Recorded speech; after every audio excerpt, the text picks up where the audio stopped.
there, and from there, the acting started.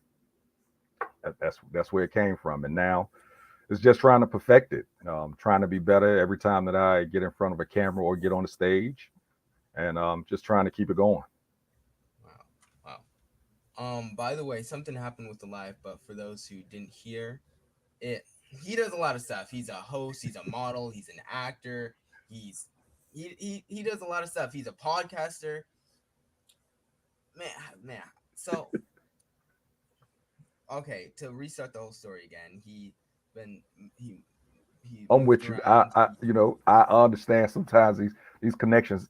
Sometimes there's some mishaps in them. So we'll go again. Who am I? My name is James Thompson. I'm JTJAETEA. I am called the Classic Man. The reason why I go by the Classic Man is because I identify with something that had value early in life, then kind of plateaued off, and then I created value again at an older age. Classic cars, you know how at one point they were the real deal, then all of a sudden there wasn't anything, then all of a sudden there was something. You're a classic man. That's where it comes from. Yes, I'm an actor, I'm a model, podcaster, I'm a host, I'm an author. I'm also a father and a husband, brother, sister, mentor, all of the above. I try and do it the best that I can do it. Wow. So author, actor, model, host, podcaster. Before I get to how you manage all this, how did this first come to happen? Didn't have the bug as a kid. I had no, as a kid, I loved looking at movies and TV and everything, but it wasn't that much TV back in my day. We didn't have all these channels where you can see all of the actors and meet people that's actually acting, things of that nature. So, as a kid, I was a sports guy, wanted to be, the next Michael Jordan, as everybody did in my day, the next Dr. J. But caught the bug once I moved to Atlanta. I moved to Atlanta, I think I was 24, 25 years old. And I caught the bug actually later at like 36, 37 years old, where someone asked me to be in a play. And I caught that bug then. It was an open book play, but I still caught the bug of being able to relay a message to people that helps. That's something I like to do. I don't like to do anything that's not going to help people. If it's not going to give a great message, I don't want to do it. So from there, I started modeling, hoping to make some connections, and then started getting into some plays, getting into some movies, and it's just been going ever since. And all I try and do is make it better each day. I try and improve each day. Wow. Wow. So, what captivated you? I know you wanted to spread like good vibes and people to learn stuff, but what really captivated you into the art? Was it seeing people's reaction? Was it just being in front of the stage? What was it? It was the words afterwards. Now, don't get me wrong, the applause, the facial expressions, yeah, they hit me. But what really hit me was after the performance and talking to people and them telling me, you know, yo, you touched me with this, or man, I really love this part because it reminded me of, or, it made me think about. And that's where, the whole wanting to do things that help, you know, not just doing it to make people laugh, even though laughing is great for the soul. It's great, to help you get away from things. But me, I like to do something that's actually going to touch you. It's going to make you think, and hopefully will make you react. So that's where that came from. Also, because of the some of the trauma in my life, um, not being around my father for, I had a 34, 35 year gap that hadn't seen him, and seeing him again after counseling really put me on that path of wanting to make sure that I do something that can make people think about getting some help or talk to some other people.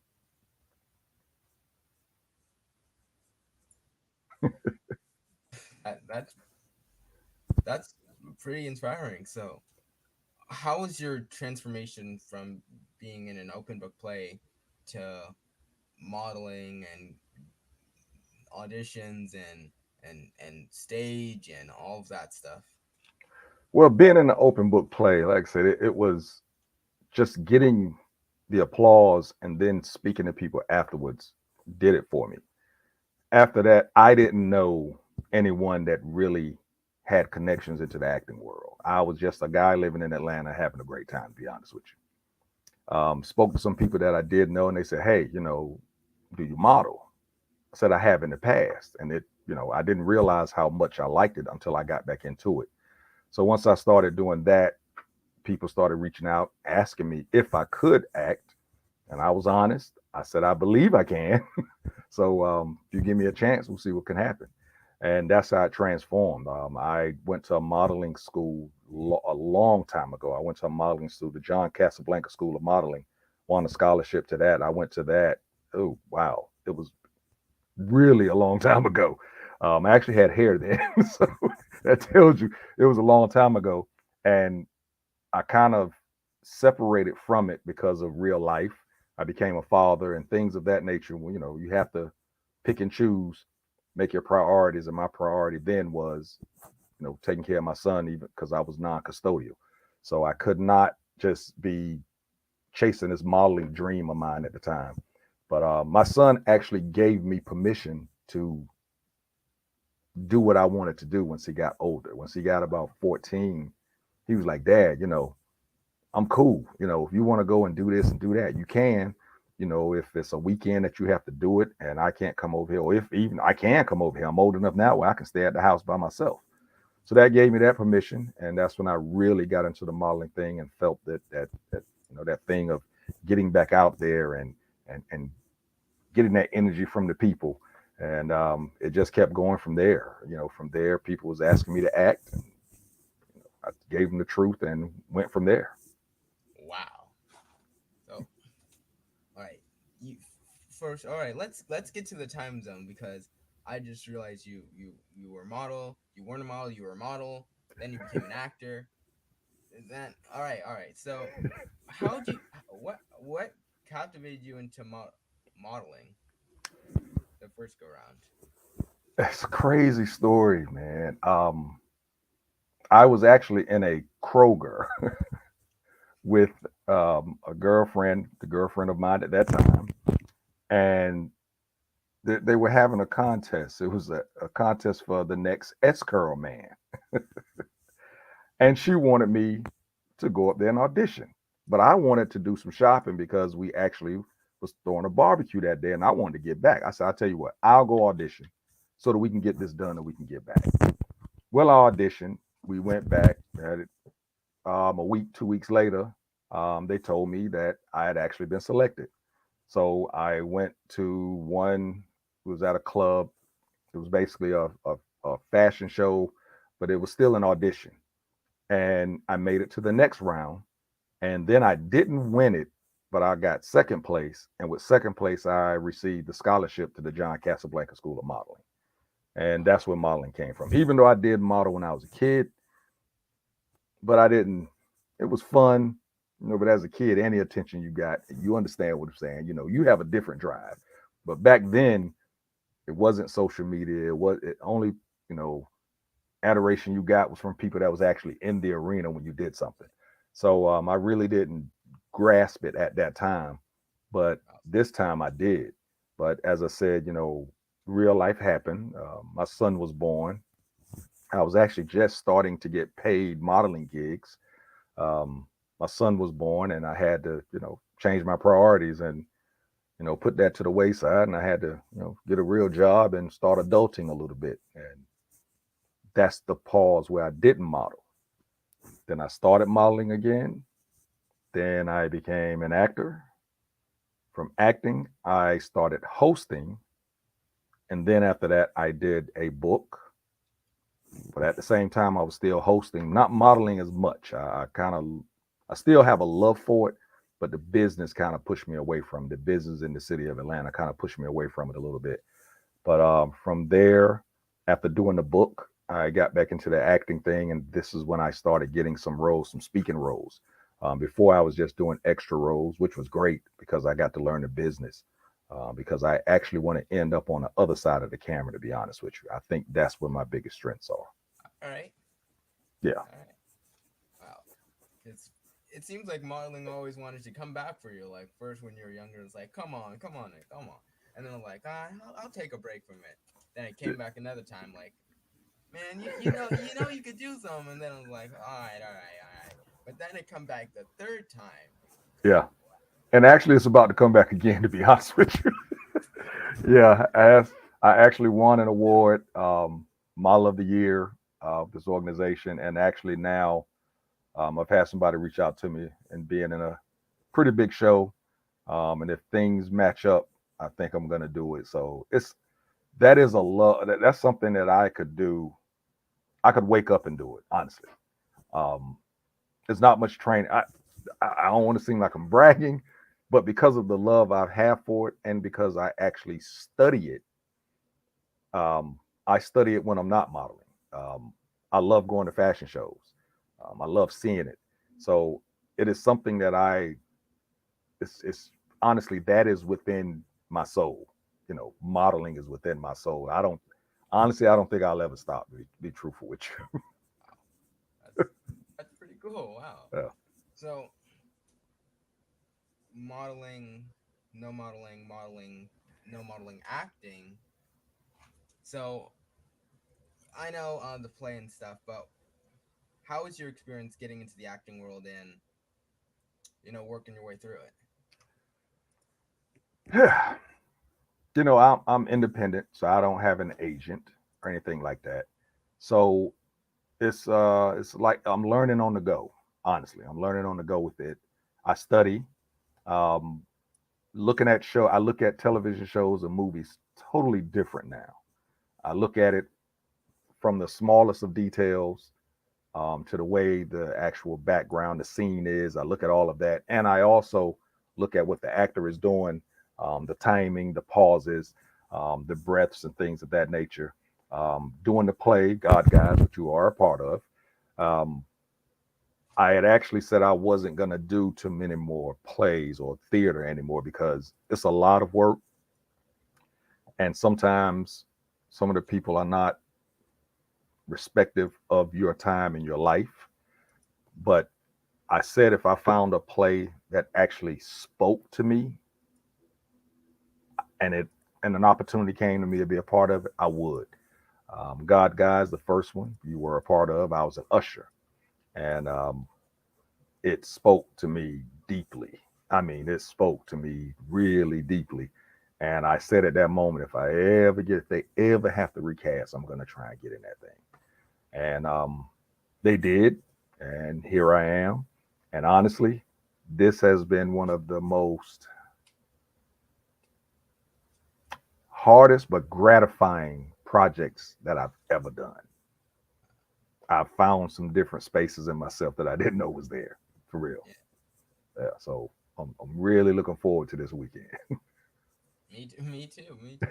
I mean, when I remember it too, when it was packed, and when all the guys came up telling about their troops and their life stories and all of that, it it shows how important things like this are. Yeah, yeah, we need these type of messages because we as black men, you're a young black man, you're a young gent, you're coming up. Um, you're already getting something that we didn't get as young black men. We didn't get that you should release. We didn't get that you should find a space to talk about things and heal from things and not carry things. Back in my day, we were told, shut up and move and carry it as black men. You know, you ain't got time to be worried about this. You ain't got time to be worried about that. You just need to make it to the next day. And if you do, shut up and keep it moving. So this is why I feel that these messages are really important for our black men, young black men of today, because I feel a lot of damage can be controlled earlier than later. With me, like I said, my father beat on me, he beat on my mother. We left him. After we left him, he wasn't there for, like I said, 35, 36 years, 34, 35 years. Um, I ended up going to counseling And my counselor actually told me, said, you just have some unfinished business in your life.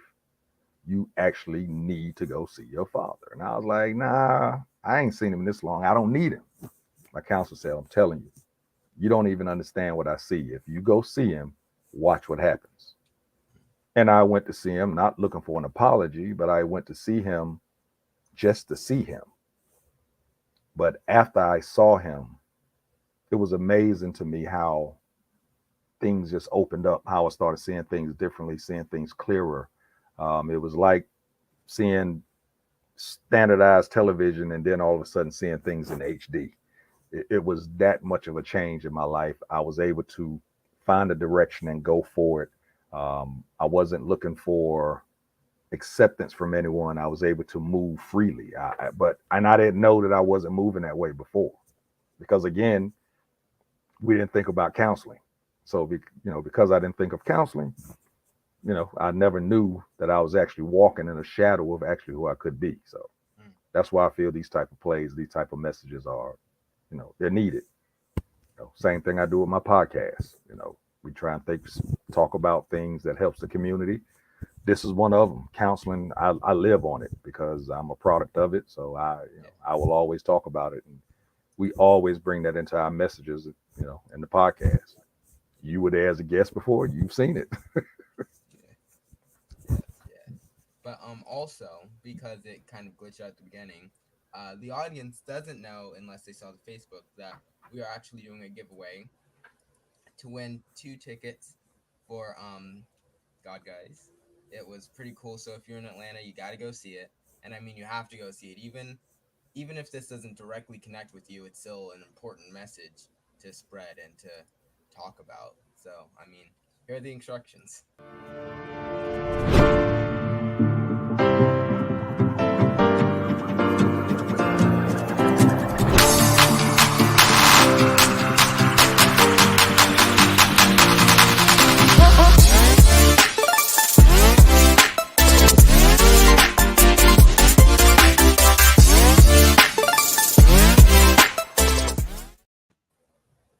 Yes, yes, guys. Good luck, and I mean, it's pretty cool. So if you haven't gone seeing it the first time, you still should see it the second time. But if you haven't seen it, you should definitely see it. It was just incredible. It was a fun time working on the set, and yes, I mean, But it just was great. it, It was a good it's time. just like you said.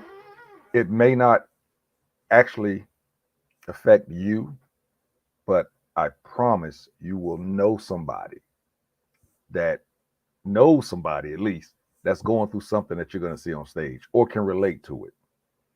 And sometimes, and I say this as a black man, sometimes we can be going through something and not recognize it until we actually see it.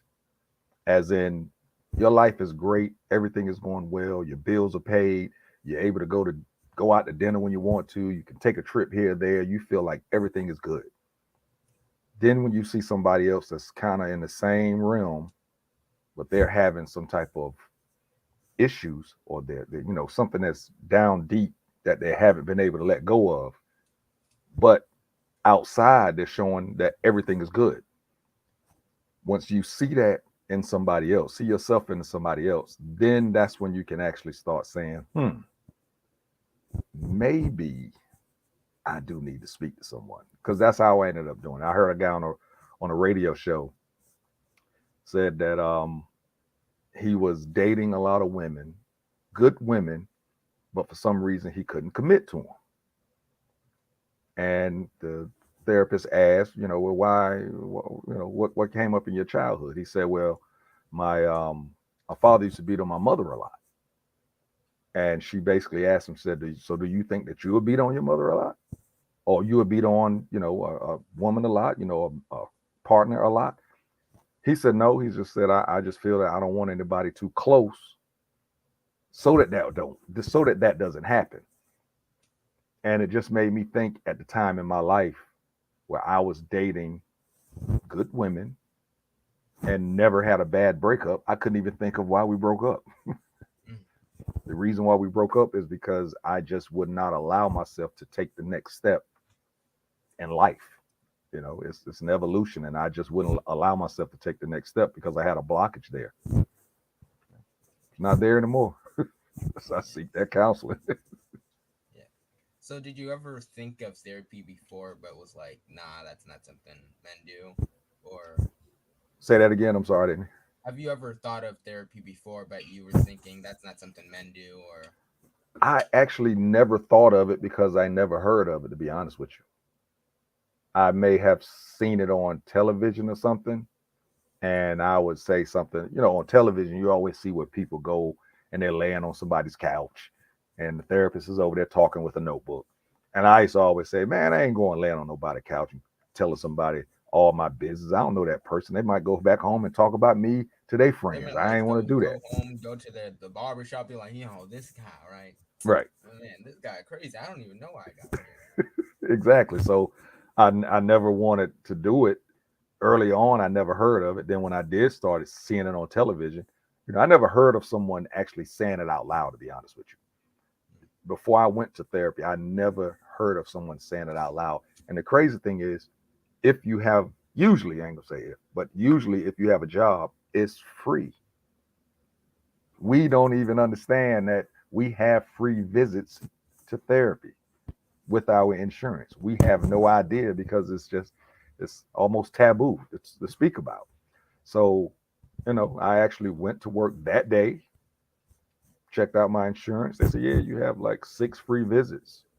It only took me 3 before I finally went and made the leap and went to see my pops, and you know went from there. It was one of the most draining experiences. It was more draining than this play, because in the play, there's certain emotions I have to bring up, but that was one of the emotionally charged days I've ever had. It was like 18 hours of just emotion after emotion, from me seeing my pops after I hadn't seen him in 30 something years, seeing all of my cousins, my aunts, my uncles, all of these family members that I had not seen forever.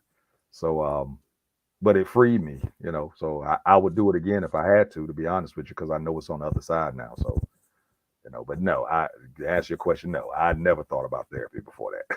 Wow. So, what stuff would you have done sooner if you knew about it? Hmm. I probably would have been married earlier in my life. Um, I probably would not have been a non custodial parent. And I also most likely would have gotten into the entertainment world a lot sooner. I mean, I was living a great life, but I had no purpose. I had no purpose at all. I was just living and just living, to be honest with you. I didn't care if I was a good example or a bad example. I was just living. Um, but I feel I would have gotten into the entertainment industry a lot sooner if I had done therapy earlier. All right. All right. So, what things do you have on your bucket list that you want to try out and do? Whew. I'll give you a goal. A goal of mine in the acting world is a goal of mine is to be on a Tyler Perry show, a speaking role on a Tyler Perry show. Some people may say, why just Tyler Perry? Why wouldn't you want to do this, that, that? Because from what I've studied and what I've heard and what I've seen, actually, the way Tyler Perry does his production prepares you for the rest of the entertainment world. What he puts you through will have you thinking the other stuff is easy. I've studied a lot of the actors that's on a lot of his shows. A lot of people don't like his shows. I like his shows because I can see a lot of authenticity in it, and I understand why there's certain pauses because of his schedule. But then I'll look at a bigger network, NBC, and I'll see a actor that was on one of his shows is now on one of those shows. But that is my goal in the acting world as far as acting itself. But as I said before, I really feel that my best strengths are on the other side of the camera. I think that I have a very um, directorial gene somewhere inside of me um, that's just waiting to burst out. And I'm hoping that's gonna happen within the next year. Um, Independent film or play. I'm hoping that I will. I would rather be an independent film, to be honest with you. I'm Mhm. hoping that I can get a chance to do some directing. Okay. Okay. Are you into photography as well? Not to where I'd say let me shoot you. I have a good eye. I think I have a great eye. I've helped some photographers before in regards to posing, finding the right place to take the pictures, that thing. But as far as being behind the camera, clicking the button, no, I don't think that's me. I, All right. but that I'd rather be on the other side of the camera getting my picture taken. All right. All right. Yeah. So also when you were talking about goals and stuff, I don't know why I thought of this, but is there any things that that you see people do and like I guess stuff in other places of the world like Japan or India or anything that you want to try out? Uh, yeah. I want to go to Africa. I would love to go to Africa and get some some substance from that to actually use within the acting and directing that I'm hopefully going to do. Um, I would love to go. I mean, I've been a lot of places, but when I was there, again, I was just there for a good time. I wasn't there to actually take in the culture and see it. So I would like to go back to Paris. I would like to go back. I'm actually going to London later this year. I'm looking forward to that. Um, well, there's another place I want to go to. Yeah, I think that right now. Africa and Paris are on my list All right right. now. Yeah, yeah. I would say those are on my, as you said, the bucket list earlier. I would say that those are on my bucket list. I don't have crazy bucket lists like jumping out of a plane, nothing like that. Because no, I'm good on that.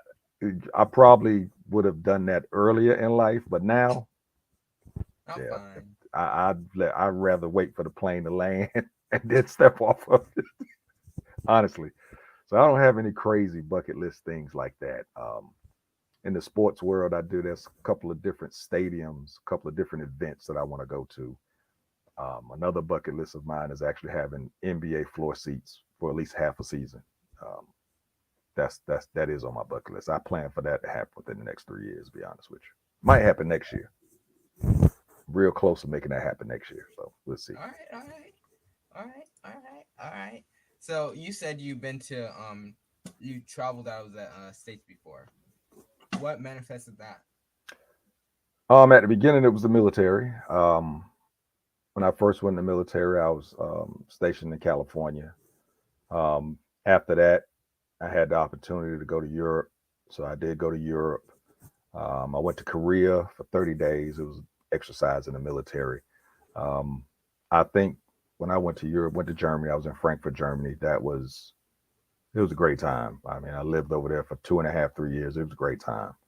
Um, the culture is different, but at the same time, a little bit it's the same. But there's a lot of differences. But then I could see where a lot of things is Americanized over there. Um, Other than that, it's just been travels. Going to the Bahamas, Mexico, um, which Puerto Rico is considered. You Puerto Rico. I do a lot of I coach flag football. I play flag football now. I coach a lot of flag football, and we travel with that a lot. We actually went to Puerto Rico for a tournament. It's kind of crazy, but That's pretty cool. You yeah, know, one of the members of the audience just reminded me that Tyler Perry now owns BET and VH1. yes, he does. So, can you imagine? I might say within the next 2 years, the BET headquarters will be in Atlanta, GA. So there are going to be a lot of jobs that's going to pop open for actors and for people like me that actually want to be on the other side. I just feel because of Tyler's story, because of Tyler's path, he's open to giving unknowns a chance, and I love that about it. I love his whole story, so I'm excited about that. Really excited about that.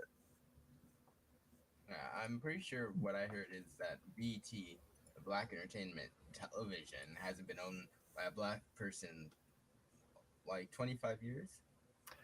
Yeah, Bob Johnson owned it. Um, he sold it. The thing is, Tyler Perry got it so much more less than what Bob Johnson sold it for.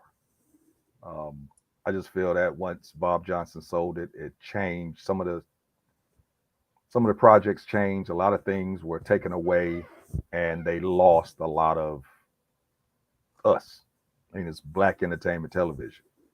It should be owned, honestly, by a black man. Just to be honest, I not racist or nothing like that, but nobody knows what we want better than us. So um, I'm excited. I'm really excited about it, and you, sir, surely should be excited about it. The way you're coming up in this game, it's going to be right there for you. Here I am. I'm 55, and I am excited. You should really, really, really be excited about this. I see some big stuff coming for you, younger actors, for real. Yes, I just heard that like yesterday. I was like, wow. Yeah, yeah. I think it happened on Tuesday. Yeah, it happened. That's when the news first broke was on Tuesday, and yeah, I'm excited about it. We was talking about it at the God Guys rehearsal today. Some of us actors was talking about how excited we were about it. Things that's gonna open up. So yeah, yeah, real excited about it. Hoping that somebody's gonna be at the play Saturday or Sunday, and maybe they'll see something that they like. Yeah, I'm saying, yeah, There you yes, go. yes. But also, when I was looking at my notes about you, you're a father, and your son okayed you doing everything you're doing in the industry and supporting you. Does he have any interest in being in the industry and being on screen or modeling and stuff like that?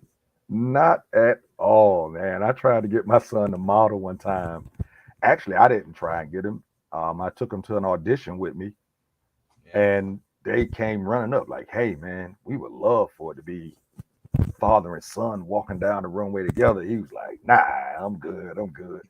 He, Oh my he god. has, but I'm proud of him. He's in the Air Force doing great things. Um, really, matter of fact, I'm probably going to give him a call once we get done with this interview. He's 12 hours ahead of me, so be tomorrow morning for him. So I'm gonna try and give him a call, see if I can catch him. But nah, he didn't have, never has. He does come, whenever he can. He does come to my events, but he's been on the podcast with me before, but he's never had any, not one, not an ounce of it at all. Yeah, we have a lot of things in common, but that's not one of Not that's not what I know. Maudlin tried to call him, but he didn't want to answer. them. Yeah, yeah, man. And I didn't try and push it. Earlier on, as a father, as most fathers, we want our sons to do certain things, and I tried to push sports on him, and wasn't in him. He likes playing it, but he didn't want to. He didn't want what I wanted from sports for himself. He didn't want all that. He just wanted to enjoy it. So we talk about. He loves talking about sports, but he doesn't want to be in it. So I never try and push too much on him. I give him. When he was younger, I gave him. You know, directions that he could take. Showed him the options, made sure that he knew that there was a lot of stuff out there for him, you know, to do if he wanted to do it. But I also pointed out things if I thought he was looking at something that was totally out of his character, something that I've never seen him have any interest in. I just told him, I said, "Hey, man," I said, "unless you all of a sudden really, really changed on me, are you sure this is something you want to do?" And he listened to it. So that's where I've always done with him. I would let him give me what he wanted to do, and then I would give my opinion on it, and I was as honest as I could be. So And your son's in the Air Force, and I heard a little bit ago you are also in the military as well. So what brought that up? What? Well, excuse me. I was Army. Once he graduated from high school, again, I was non-custodial, so he didn't live with me. He lived with his mother. Um, his mom wanted him to go to college, and I honestly told her, I said, listen, I said, I just don't feel that our son is college material. you know, Not saying that he's not intelligent, he's not smart, but I just didn't think he was going to put the work in because he didn't do it in high school. But I told her, I said, if he wants to go, we'll let him go. But you know, he got a job right out of high school, and then he recognized, started talking about it, and he started recognizing, benefits of the military and structure, and also being able to travel and meet new people. And I think that, plus his grandfather, his mother's dad was in the Air Force, and I pushed for him to go in the Air Force. Honestly, I didn't want him to do Army. If he did want to do it, fine. I think that the military is a great building block for some young men's future or young women's, ladies' future. I wouldn't push military on anybody, but I also would not tell them to not go if they want to go, type of deal. Put it that way. Right. But because I didn't push him to it, I promise you. Because I had a good time, but It's not for everyone. no, it's not. It's not for everyone, especially in today's climate. But he found his niche, and right now he's having a great time. He's in Korea, so he's having a great time right now. Um, yeah, so he's good. He's real good. I'm proud of him. Thank you for your service and your sons. You are most welcome. Promise All right. All right. So you're a host, actor, model, army. You you're an author. All right. Let's get to host and author real quick. So I heard through your journey you made a book. you. What was that related around your coping? Was that related on It something? was the book thing was it was more of a moment to where I could mentor, talk about counseling, because when I and also my journey with my father. Um, when I took the journey of going to see my father, and after I saw him, I made a post on social media on Facebook, and I didn't even recognize how much I typed until I woke up the next day. I kept typing, just kept typing. It was about my whole day, all of my emotions. It just because I was in New York, I was at my good friend's house, but he was asleep. I had nobody to talk to, and I had to get this stuff off, so I just started typing. And the next day, I think I slept for like 6 hours. The next day, I think I had something like 300 and something comments. I think I had like 65 inboxes. I think I had like 80 text messages, and these were from all from mostly from people that were dealing with the same thing that I dealt with. Wow. So many people that wasn't in in in contact with their fathers, or had a connection with their fathers, and trying to figure out if that was something that was holding them back. The outpour was crazy. So once the book thing came up, um, that's what I wanted to write about. So that's what I wrote about. I wrote about.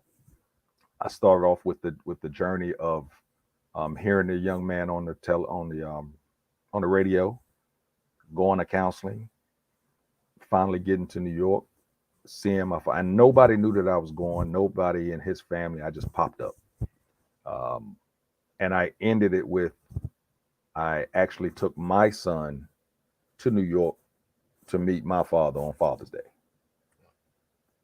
A year after I connected with my father, I took my son the following year to New York on Father's Day to meet, because I felt that it was hard for me to force this again, non-custodial. Trust and honesty had to be something that was 120% between me and my son. But I started thinking, how can I demand this of him if he doesn't see me giving the same thing to mine? So that's why I came up with the idea of taking my son up to meet my father on Father's Day. And that's where the book thing came from. I thought about writing a book a long time ago, but I never thought about writing a book about truth. I thought about writing a book about some fantasy type stuff, some made up stuff.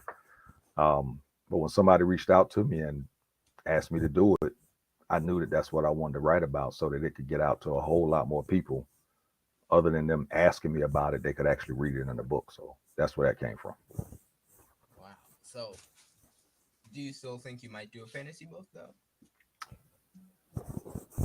Actually, I'm still thinking, yes, yes, yeah, yeah. It's going to have some truths, but what I'll do is add some things, take some things away, so that it doesn't really point the finger at any certain person type of deal.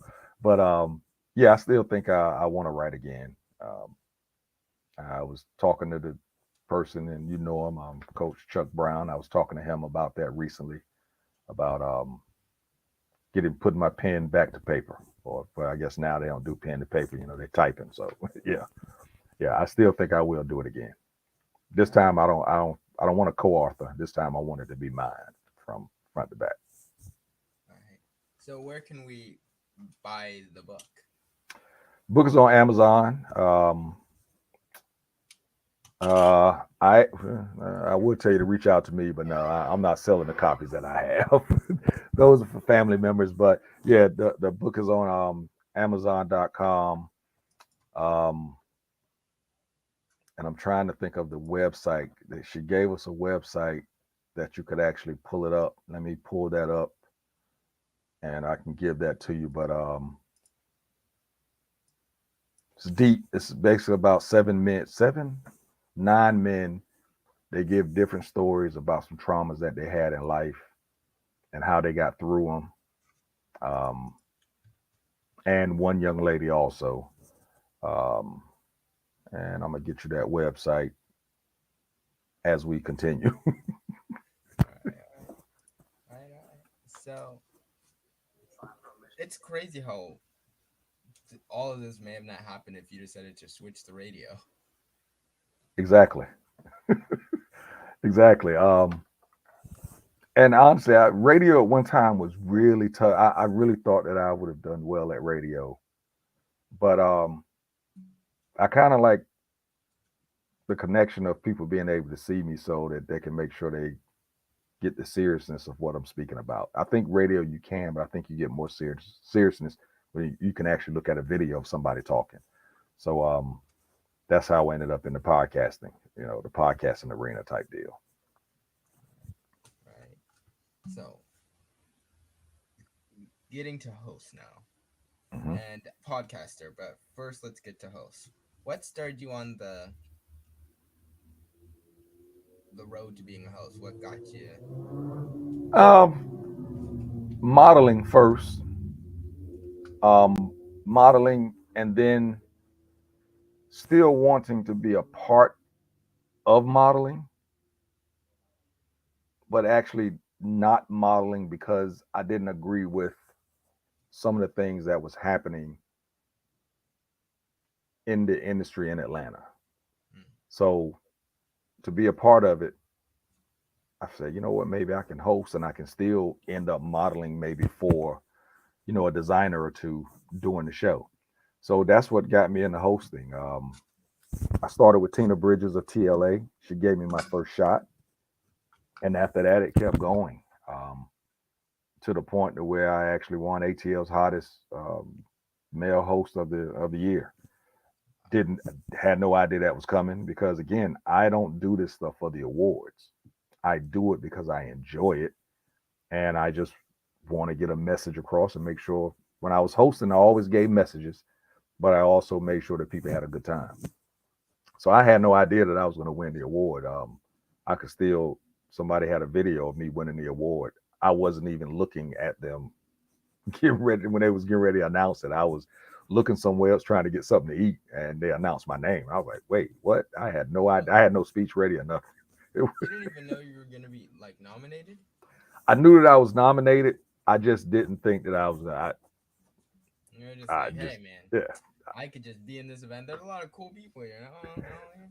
Yeah, Let me I didn't think that that many people had voted for, and I knew that I was good at it. I just because again, I don't do it for the awards. I just do it, because I love doing it. Um, if I I don't I now sports stuff like that. Yes, you do it to win, but you have to do it for the love of it first. And everything that I do is for the love of it. Period. I will not do it just because of the money. I have to love it. Even in my real life, there's certain jobs that I just wouldn't take because I knew I could do it, but was I going to enjoy doing it? So if I can't have the enjoyment of it, I'm not going to do it. Period. Yeah, it's not going to do it. So you do you still host events now? I haven't. Have I? I haven't hosted since COVID hit. To be honest with you, since COVID hit, I've been doing the podcasting thing and doing more of the acting thing. Um, but I see that I've met a lot of new people and they don't even know that I'm a host. To be honest with you, so I see that changing real quick. Yeah. So when did I forgot to ask this, but when did you start releasing the book, and when did you start hosting? I think I started hosting in 2018, maybe is when I started hosting. Um, and at the time, I was still hosting and modeling. I was still modeling in some shows. And like I said, Tina Bridges gave me the first go at hosting. And because I had never done it. So when I did it again, I was like, oh, okay, this is cool. You can really, you have space to have fun, but then you also have that space to where you can slow it down and say something serious and get something out to the people. Um, Plus, you can give other people a chance that have a story to also tell their story. So that's when I knew that it was something that I liked doing, and so that's when I put that you know description on my title, and the gigs started coming in, and I made up my own contract for people, and I thought I was reasonably priced because again I didn't do it for the money, so I wasn't trying to pay my bills by hosting. I just wanted to get paid for my work. I wanted my, I ain't gonna say my worth because I still wasn't paid my worth, but I wanted to get paid for the work that I did. And it kind of took off from there. But once, like I said, once COVID hit, everything kind of slowed down. Um, the podcasting started. We started that within COVID, right after the George Floyd deaths. That's when we really got going, and I kind of stayed on that and doing the acting thing, but I stayed on that right there because we was trying to build it. We really started that from the ground level, so it needed a lot of my attention. So I heard Mr. Angelo's side on how class conversation started, but how was it for you? And I honestly love it. The crazy thing is I've had the idea to do it for the long. I've always wanted to do something on some type of platform to where I could speak to people and people speak back to me. Just didn't know which way to go. And my man Angelo, who you interviewed last week, um, he had started a football podcast, flag football podcast. Plus, DC Curry was doing a podcast. So he told me, he said, hey, man, he said, I know you've been thinking about, doing something. He said, you have some content? I was like, yeah, man, I have some content. So you want to do the podcast? He said, yeah, we just need some content. I said, all right. He said, what we call it? I said, I already have the name for it. Classic Conversations. I said, this has been in my head for a year. but classic with a K, conversations with a K. And that's where it started from, man. And we was gonna do it. COVID hit. We said, it's gonna be hard to do that now. People are probably gonna be mad at us for being down there doing a podcast during COVID, you know, without mask. It's gonna be hard to get people to come do it with us, guests. But after the George Floyd murder, we he called me. He's like, hey man, he said, people need to talk. They need a platform to talk. He said, if you okay with it, I'm ready to get started. And we got started. And the thing is, what I love about it is that it's organic. We have subjects. We try and speak of, current things that's happening currently. Then we'll put in some things also that's taboo or some crazy stuff within the black culture. We like to talk about it, get people to give their opinions on it. Yeah. But the one thing about it is it's a classic conversation because our conversation may start at C and end up at G, and then all of a sudden jump back to E. it just goes, it flows. We don't sometimes we let people talk too much, to be honest with you. But it's great, man. I love it. I look forward to Tuesday night. I really look forward to it, seriously. Somebody asked me to do something that we're gonna have rehearsals on. I said, listen, I can do anything but Tuesday night. It's the first thing come out of my mouth. I do any other night but Tuesday night. Classic conversations happen. It has to happen. Yeah. But Tyler Perry, if you're listening, I will come to your set on a Tuesday night if you need me to. It's I have to like put when he that out was. there.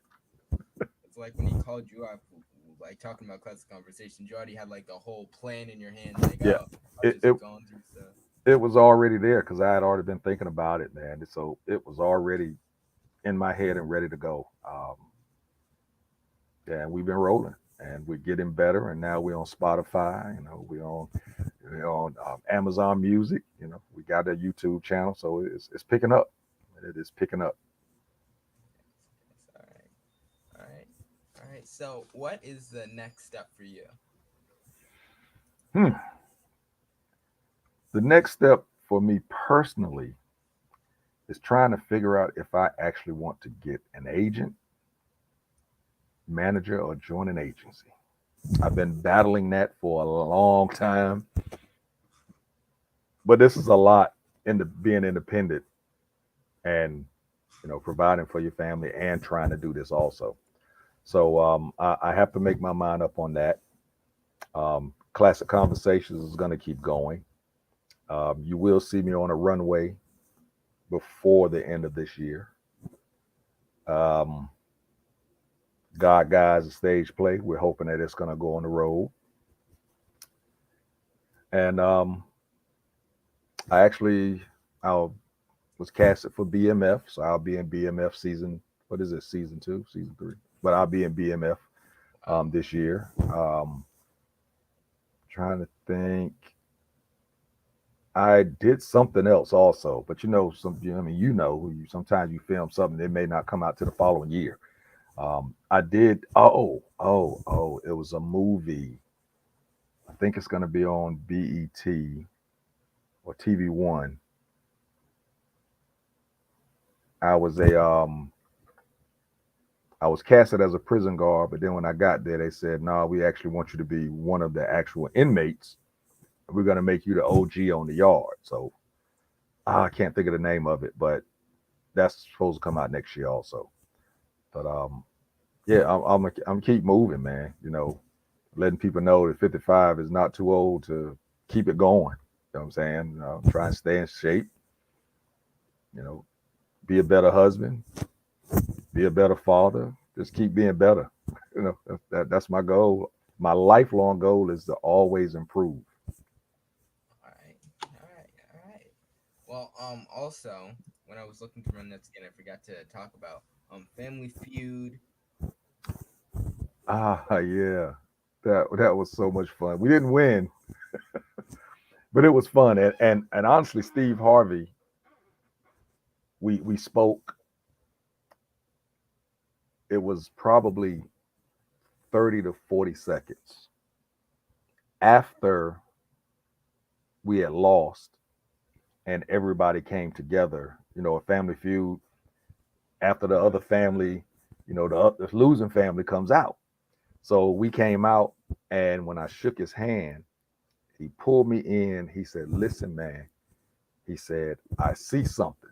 He said, "I don't know you, but I see something. Your personality, what you did today, you had people laughing. They were drawn to you." He was like, "How old are you?" And I told him my age. He said, "Hey, man, listen." He said, "You're never too old to do something." He said, "Look at the colonel for KFC. His picture, he's an old white dude." He said, "That's when he started KFC." He said, "So, keep pushing." And that gave me a lot. That gave me a lot. Steve Harvey is one of the people that I look at and see his movements and try and emulate some of the things that he does. So that was big for me. All right. And also, God Guys is filmed in a kitchen. I just wanted to know, are you a cook? Can you Oh cook yeah, good? bro. Oh yeah, man. I gets busy. Don't get it twisted. Yeah. And the thing is, I'm one of those cooks I wouldn't call myself a chef. I am a cook. I am one of those experimental cooks. The problem is sometimes I cook to taste, to smell. Let me put it that way. And sometimes I'll season things, and it comes out perfect. And somebody will say, "Man, what did you do to this?" And I can't remember. Yeah, I'm like that too. I was just making something well, not the other day. It was like a while ago now. But I was just like, I don't really know. I don't have any like already like meal planned out or anything. I just have Right. meat and some cheese in the fridge, and I just cook something up. And then like after it was done, it was smelling really good. And when I tasted it, I was like, mm. I couldn't figure out what you put in it. No, I literally named it the I don't know. It was good, but I don't know what it was. Yeah, I love grilling. I grill all year round. Doesn't matter. It could be 32 degrees outside. Ain't nothing for me to go out there and throw some meat up there and go back in the house. Come back out, get it, go back in the house. So yeah, that's my. I think that's my favorite is grilling. I haven't baked anything in a while. Hmm. I haven't. Yeah, I might have to do that soon. But yeah, right now because the weather's so great, grill always hot over here. I was gonna do it today, but I knew that we had to get together, so I said, "Nah, I'm gonna hold off. I may grill tomorrow since we get out of I rehearsal know a you're little probably earlier." fiending for it though. You're just like, Yeah, yeah, I am because I haven't been able to grill all week because of the rehearsals. So I think tomorrow might be the day. I might come on in. As a matter of fact, I might go pull some stuff out and go ahead and get the seasoning up tonight so it can be right by tomorrow. I might even try and write the seasonings down. yeah,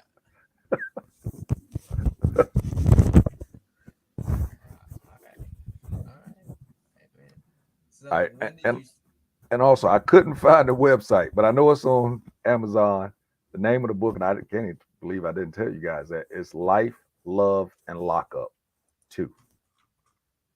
All Life, Love, and Lockup, and it's basically, like I said, 10 stories, nine by men, one by the curator, and it's pretty powerful. It's pretty powerful. right, all right, all right. Well, all right, yeah. Well, I'm gonna be putting a link in the chat and stuff like that. But I have one more question before we have to sign off because our time is at an end. What? When did you start grilling? Because it's a passion for you. But when did you start? When did you start turning up the heat and realizing? I would say, honestly, during the pandemic, I've always grilled, but during the pandemic is when it really hit me. because we was at home all day, and I started doing it a lot more and realizing how much I really liked it. But I would say during the pandemic is when it became like a passion. I mean, I want to cook everything outside now. I want to get me a griddle so I can cook, have the griddle outside also. Yeah, all of it for real. I love cooking outside. It's a great thing. All right. Hey, well, thank you first off for coming on. Thank you for sharing your story. Thank you just for doing what you do and inspiring people. But listen, thank you. And I don't know if this was recorded earlier. I just want to let people know this young man here, I'm telling you, he has a lot of things that's going to happen for him. I saw it in him 4 or 5 years ago at a fashion show. He was sitting back, he was taking direction well, and he was a kid that you looked at and said, wow, he's sitting still compared to everybody else. I knew he was something special. And now here he is, got his own YouTube show. Proud of you, young man, for real. Thank you. Thank you. Thank you so much. And I mean, well, I'll call you after I get my outro then. Sounds like a plan. And hey, guess what? We're going to see each other tomorrow. How about that? Yeah. All right. Well, thank you first off for coming on, and I mean, have a good night. Hey, you too. Hey, people. God, God, guys, guys. better go see it. Have a good one. Yes, you too. And thank you guys for coming in. Thank you for tuning in. Thank you guys for just for being on, because I'm still surprised at this, but we're at 568 subscribers, which is pretty cool. It's not been that long since we were like 300, 400. So I really appreciate it. I just really appreciate you guys coming on, watching, liking, supporting, just being in the chat. And also, guys, for those who still didn't see it,